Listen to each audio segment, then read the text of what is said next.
just want to welcome everyone to this morning's session on sport performance. I'm Mike Chinelli from Ottawa University. And I'm Brian Thomas from the University of Guelph in Ontario. All right, so each presenter is going to present for about hopefully 10 minutes or less, and then we'll leave some time for questioning. So first up, we have Sam Liu from Institute of Technology, and Sam's going to talk about kinematic sequence in baseball pitching and three-dimensional approach. Go ahead, Sam. Thank you for the introduction.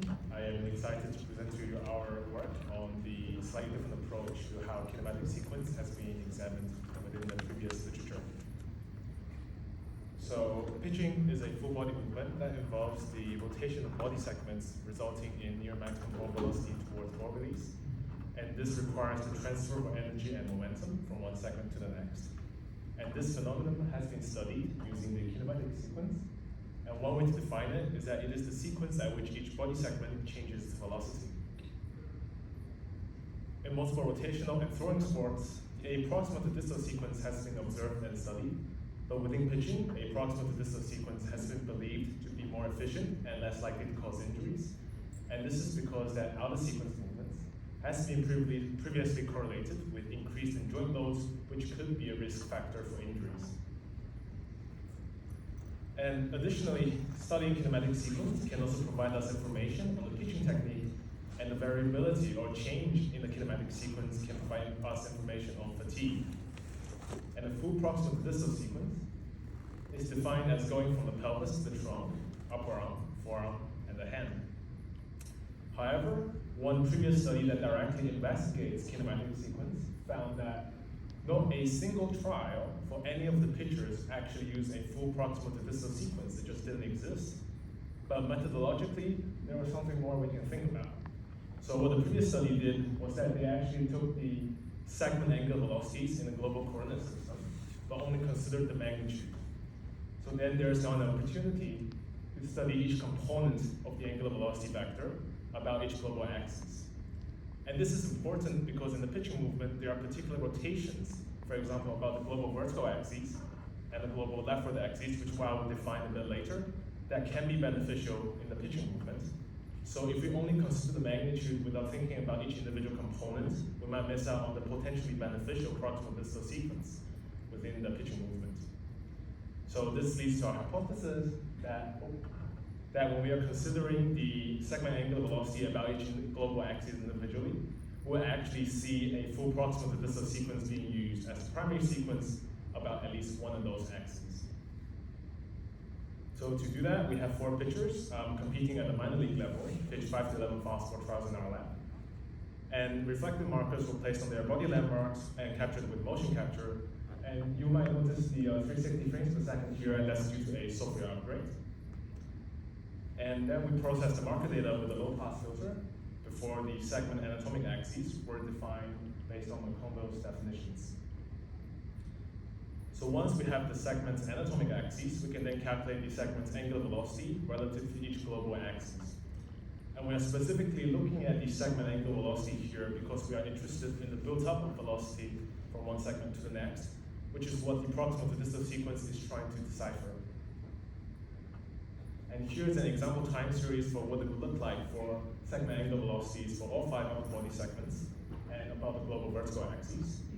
We're marking ball release to be around time 0, with all the time points before being negative time, which is a little bit of a funny concept, the time after being positive. We also marked out the solid double support using the dashed line to indicate where in the pitching movement this actually occurs. So from the time series, once we have the segment angular velocities, we can then extract the peak time, which is defined as the time at which each component of the angular velocity about that axis reaches either positive or negative peak. And in this stage of the analysis, we're considering both positive and negative peaks because we don't want to sort of discriminate against particular movements. As the segment angular velocity is calculated relative to the global vertical or the global axis, the orientation of the trunk and the upper arm can mean that both a positive rotation or a negative rotation, they can both lead towards ball release. So we don't want to exclude either scenarios within our analysis at this stage. So once we have the peak times, then the kinematic sequence is simply the progression of peak times across all 5 segments. And to further compare how different those peak times are from one another, we use sign tests to see, are there any significant differences in the peak times between adjacent segments? So let's go into some results. We'll start with some example time series for one of the trials for one of the pictures to get us familiarized with the time series before we move on to group level data a little bit later on.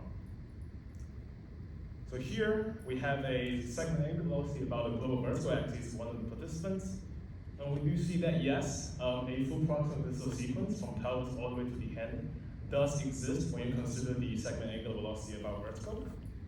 And additionally, the peak times occurred when all of the segment angular velocity is positive. That means all of those segments are rotating in the direction of the pitch. Also, the segment angular velocity sizes or magnitude for each of those segments, they are all positive as well, and also increasing from one to the next. But when we are looking at the component of angular velocity about the other 2 directions, for example, the global leftward axis, I just realized I forgot to define the axis, but the forward axis goes forward in the direction of the pitch, and the leftward axis is going from the mount towards the first base, with the third one being vertical. So for the segment angular velocity about the global leftward axis, we only see a very limited proximal distal pattern, starting from the pelvis to the trunk, and then just finishing at the upper arm, and then what happens after that was sort of mixed across trials and pictures. Additionally, if we look at the segment angular velocity about the third direction, so that is the forward direction, we see even less of a discernible pattern, with the sizes of the angular velocity components being quite a bit smaller than in the other 2 directions. So if we think about what the previous study found and combine all 3 into a magnitude measure, then we found very similar results that non-exhibited the proximal to distal behavior. So essentially, the potentially beneficial proximal to distal sequence about the vertical direction was masked by what's going on in the other 2 axes. So as a summary, we have found that when we consider rotation about the global vertical axis, pictures not only demonstrated a full proximal to distal sequence, it is also being used as their primary sequence. It's being used the most often. And to facilitate comparisons across trials and pictures, we then normalize the time to be a percentage of the total pitching movement. Once again, with the time points before or release being the negative percentages. And here, each color represents one subject or one athlete, and then each dot represents one trial for that segment. So to visualize a proximal to distal progression, we are really looking for a positive slope going from left to right. And that indicates a proximal to distal sequence. Additionally, we also compared the peak times, and we found that for one pictures, so that's picture 4, not only do they use the full proximal distal sequence 100% of the time in this direction, all of those peak times differences between adjacent segments, they are all significant. We also performed same analysis about the global leftward axis and sort of confirmed the limited proximal to distal progression, starting from the pelvis and then finishing at the upper arm. And once we've generated these results, we found a few standouts. So we will sort of explore what's actually happening here for one of the forearm trials. So here we have, for the same subject, 2 different trials, and we'll be focusing on the segment angular velocity for the left forearm. So that's the time series in blue. And we can sort of start with the left plot here to see that there's both a positive and a negative peak for the forearm time series in both trials. Even though depending on the size of either peaks, in this current analysis, that will be selected as the peak times. And once again, I sort of want to reiterate the point that we should only consider the positive peaks, because here, the earlier positive peak actually showcased the built-up of velocity a little bit earlier in the pitching movement, while the negative peak here is quite a bit later. So if we want to use the kinematic sequence as a way to track truly meaningful changes in the pitching technique, we need to not only examine what the actual peak times are and what the sequences are, but also examine the time series as a whole to get a broader picture of what's actually going on. So in conclusion, we found that not only does a full proximal distal sequence, it does exist, it's also used as the primary sequence for the pitchers, even though this is not all of the pitching movement, as the vertical component of the angular velocity only accounts for roughly half of the total magnitude. And as with any sort of analysis that deals with peaks, we need to be careful with the filters that we choose, as well as examine the peaks, as well as the entire time series altogether. And in the future, we could examine the phenomenon of the proximal distal sequence by looking at joint angular velocity as opposed to segments. And joint velocity allows us to gain an insight into how the built-up of velocity is actually being performed. Additionally, if we want to study transfer of momentum and energy, we can just do that.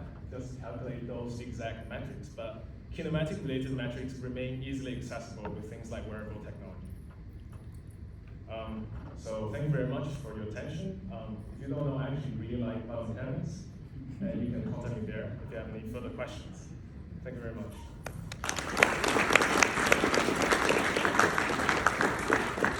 Okay, great. Open up the floor for any questions.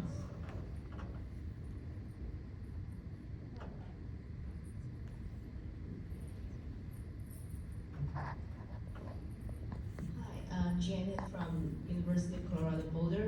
I'm very cool talk. I'm curious. You've been focused mostly on angular velocity. Do you think how it's going to change if you look at linear velocity? Because I feel their body and center of mass also move distance. I wonder if you took a look at that.